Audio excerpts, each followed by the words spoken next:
Looks like we are about to go live.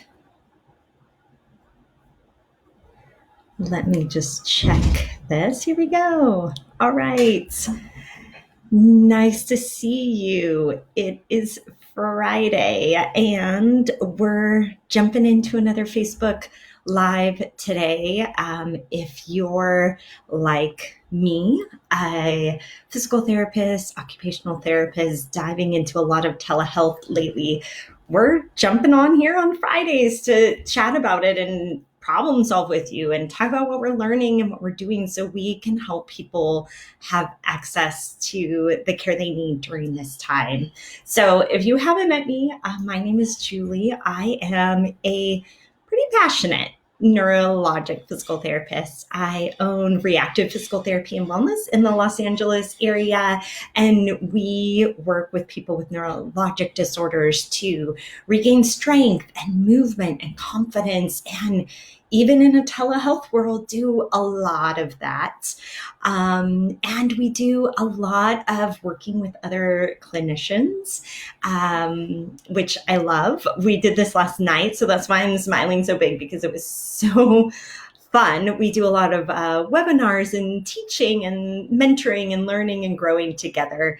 And it is probably one of my favorite things to do. So that's what we're doing a little bit of today. And we've been talking about telehealth. We're doing this a lot more right now. Everybody is during just the current crazy world health issues happening.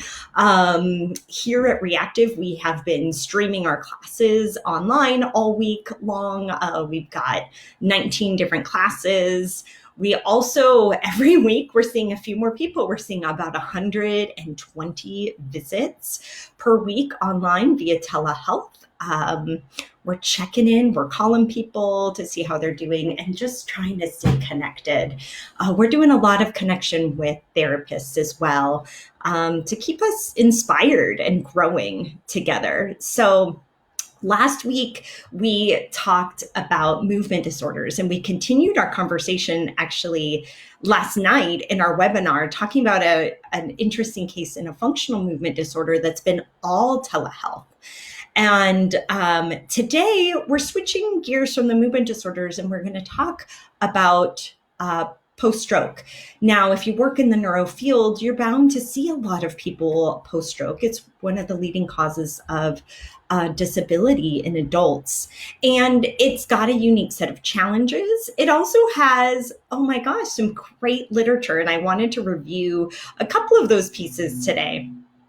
And talk about those challenges, talk a little bit about the literature, talk about some ideas that we've been doing here, how we are incorporating aerobic exercises at home, and practical things, practical even bloopers. I got to tell you, after talking to our team this week, nothing's always perfectly smooth in this world of telehealth. So I'm excited to share with you, and let's get into it. Let's actually talk a little bit about the evidence, because I think there's some really great things out there to refer to. And one of them was shared with me actually by Judy George. She's amazing, by the way. You should all follow her.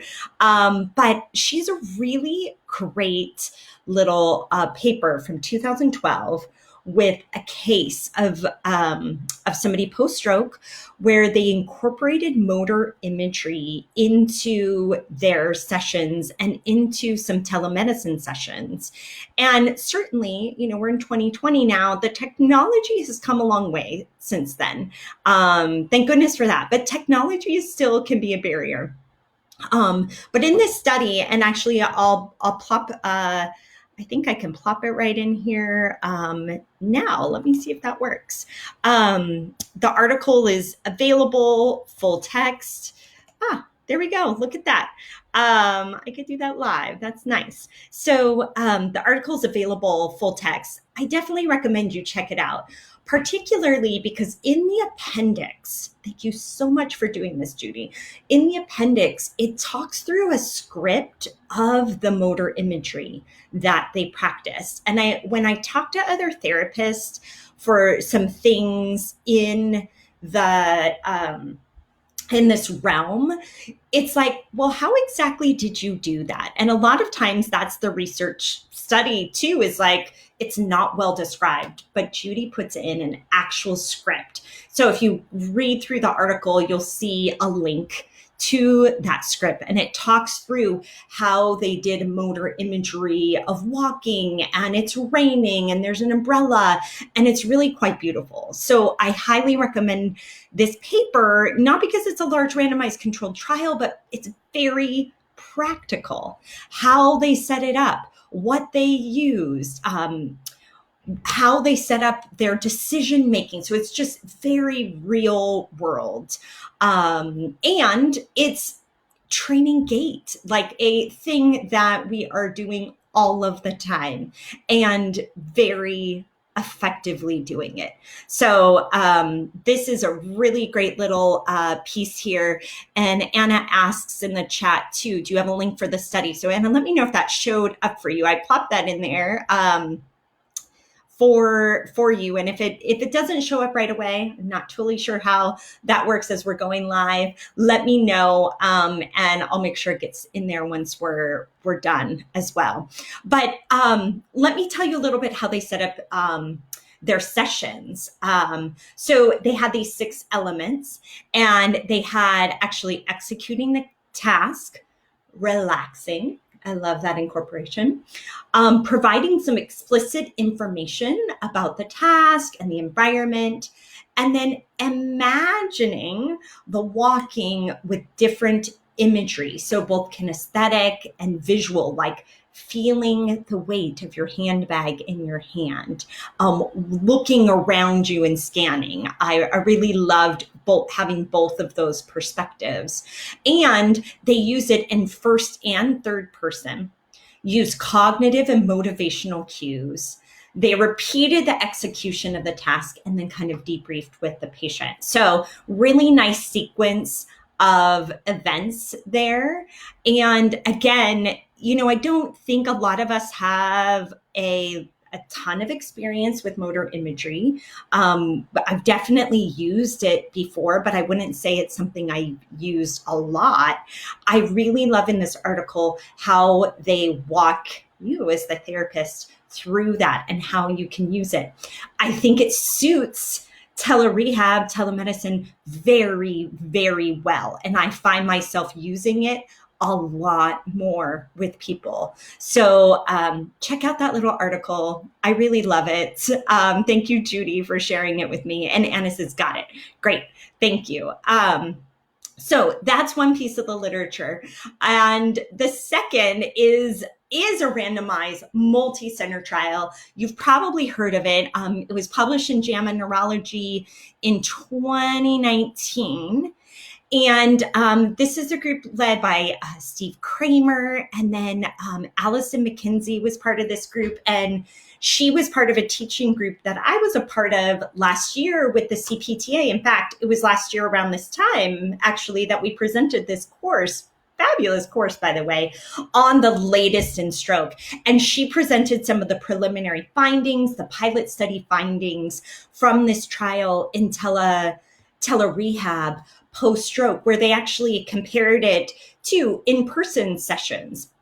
They did 36 sessions. It was focused on arm recovery and stroke education as a stroke prevention tool, and found it equally effective for in-person.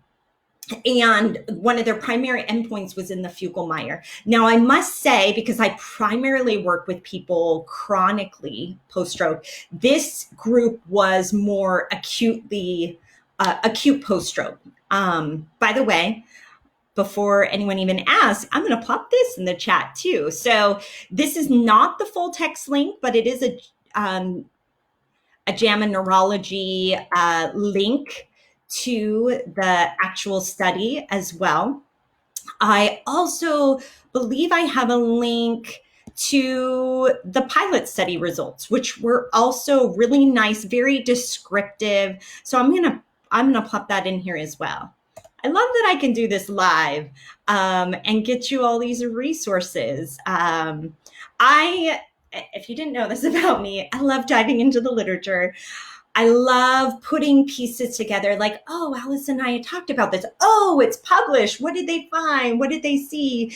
I love gathering that and sharing it with you. So take advantage of my interest in reading the literature here. So, what was neat in this study, and this is something I am finding that we're all incorporating a little bit more into things, is that they did sessions where they had the live therapist teleconferencing with the participant, but then the participant had the computer set up, had games they were playing, had over 88 exercises that they were doing or choosing from, and had a set aside session to do on their own. So that's not going to be the case for all of our people without that level of technology, because they went in and set it up in their homes and all of those things. That's not always going to happen for us right now. However, we are finding, and this will just be a little segue into some practical tips here. We're finding that when you do those telehealth sessions, a big part of it is the setup and how you're going to do it at home. And so we might not have fancy computer games and this other pieces of technology. We have been setting up great little workout stations at home. Okay, and talk through, okay, what are you going to do right here? And then what are you going to do? And then where are you going to set up that? And how are you going to measure that? And how are you going to time it? And problem solving those issues with the person in the home. And it's been very, very effective, which I think is, that's exactly what they found in this study. And I wanted to share a few things that Allison shared in our discussions when we were talking about this for the stroke course that we put together. She had a few take-home points. She said using games to increase participation and desirability was a thing. Having a behavioral contract, this is part of the study, they set this up for engagement and accountability. I find myself using things like this a lot more in this setting. Letting the person have control so they could choose between tasks and pausing and things like that. Having a lot of variety within the intervention, having very easy support. Oh my gosh, this is 100% true. They had like phone and text support in this study. Basically, that's our front desk, is tech support for people. And it's been a huge savior for us. So having that available and making it really easy to use. So large font instructions, words and images. And, they didn't even use a keyboard for this system, which I found great. So didn't have to have a lot of computer literacy. And I think one of the other things is that it was very structured. And that's something that I found, when I read actually their trial and I looked at the appendices, it reminded me a lot of the LEAPS trial that I was a part of, this structured progression. There's no reason that wouldn't be a part of our telemedicine at all. In fact, I think it's almost easier, I find, to do that because we have specific limitations around what we're doing. And so I have found my structure and my progression and my reps and my number of minutes has been even better in this setting. So thank you, Allison, so much, Allison McKenzie, for those words of wisdom, take-home points from her own study there, and thank you for UC Irvine. One of the local universities here was a big part of that study, and I'm so thankful to have this amazing community to learn from, and that's leading the way here. So Bottom line, it's effective. It's effective for people post-stroke, but we've got to get through some of the challenges. The technological challenge we talked about last week in these studies, they actually had the person there help them set up the system first. We might not be able to do that right now in the midst of a pandemic, but boy, having that tech support person walk them through. We actually had one of our office managers create a step-by-step guideline with pictures for people. She's been doing this over the phone, but we're just getting better and better at it. So having those for the technological piece when you can't set it up for them. Having a blood pressure cuff at home. This is something that I think has been really beneficial because we normally check everybody's vital signs. And we've been having people get them. And a lot of our patients already had them, but now they're using them on their own. So it's been really helpful to have the ones that have some tension in the arm so that they can, they're almost like those slap bracelets where they just clamp right on so you can do it one-handed. That's one thing that I have found helpful. So that's one of the challenges. One of the challenges that we're coming across to is just balance. You know, I was talking to one of our therapists in our team this week about, you know, what are we doing post-stroke? What have you found? What's been hard?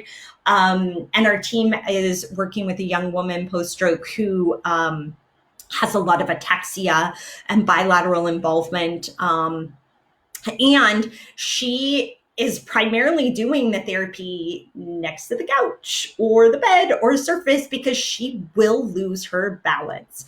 And so I think talking through that setup, having somebody involved where normally when she's in person that her parents are not there involved, now they're a little more involved. And actually she said, you know, in retrospect, this has been really great learning for the family to kind of see how far that they can push that's safe. So that's kind of learning through some losses of balance, but having a safe setup to do that with soft surfaces at the home. Some other things that we found this week is I've been working with one of my favorite people. And we've been working to try to get up that aerobic exercise and just amount of exercise. And I think more than ever, we're utilizing other resources. So I've been on YouTube trying to find the best workout music with a timer, for example, so that she can track time and start increasing her minutes. So usually we're in our e-visits. So we're doing e-visits together, which are pretty short, right? We're doing our e-visits and I'm going, okay, where are you at now? And she's doing more than ever, which is awesome. And then I go, well, what's the next step? If you're doing this many minutes, what's the next step? And then it's like, okay, let's look for a timer that's going to get for that many minutes.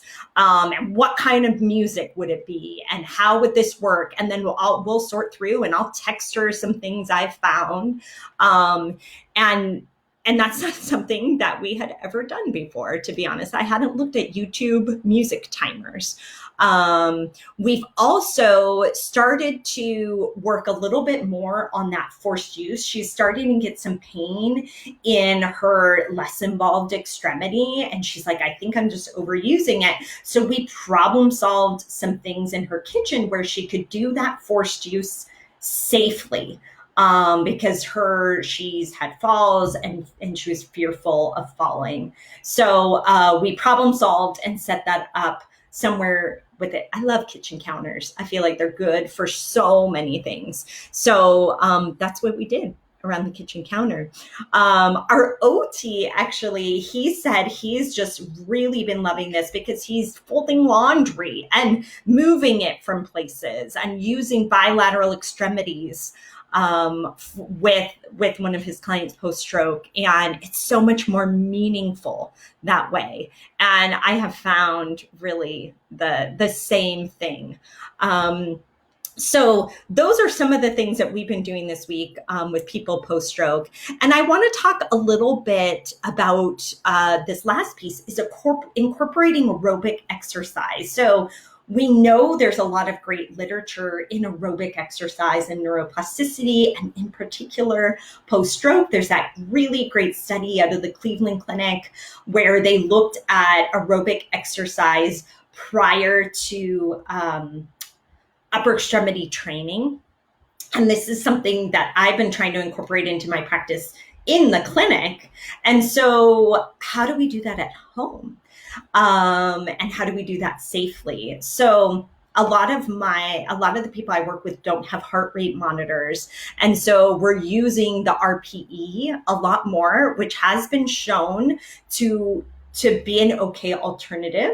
We're also working on self-monitoring, like old school, like I can kind of remember doing a Jane Fonda type like aerobic exercise class and like monitoring my heart rate this way. So we're working on some methods that way. And what I love about doing this in telehealth is that it is very much that the person's in the driver's seat and they're driving that practice because they're controlling the environment. And so we're doing things like sit to stands rapidly to increase heart rate and watching what it is at the end of that practice. We've been sending other exercise videos. We have this great sitting exercise video that Chelsea Richardson did. It's of power moves. It's for people with Parkinson's, but I've had people doing it post-stroke and loving it. It's a sitting one and it's vigorous enough to get your heart rate up. So it's not the traditional way of getting on the bike or a piece of equipment. A lot of people don't have that. So we're experimenting with these other ways to get the heart rate up safely and monitoring it, and then combining that then with task practice. So doing that first, and then they're adding on their own practice afterwards. Honestly, I've been so surprised at how effective this has been in this setting, in a time of such isolation and anxiety too. I think it's just been really a huge bright light in my days. And to see the carryover into home. And that actually, I meant to bring this up earlier. Steve Kramer had this great quote in one of the news articles after the telemedicine results were published. And this is what he said. He said, getting people to remain engaged and comply with therapy is a key measure of success of any rehabilitation program. Greater gains are associated with therapy that is challenging, motivating, accompanied by appropriate feedback, interesting, and relevant. Telerehab achieves this because therapy is provided through games, provides feedback, and can be adjusted based on individual needs, and it's easy to use and it's fun.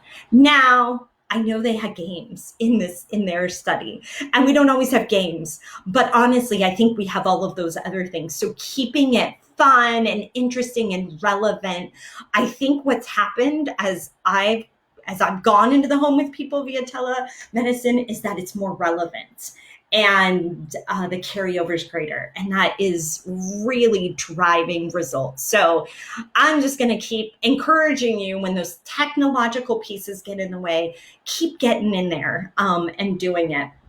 I'd love to hear from you too, what you're seeing, what you're doing.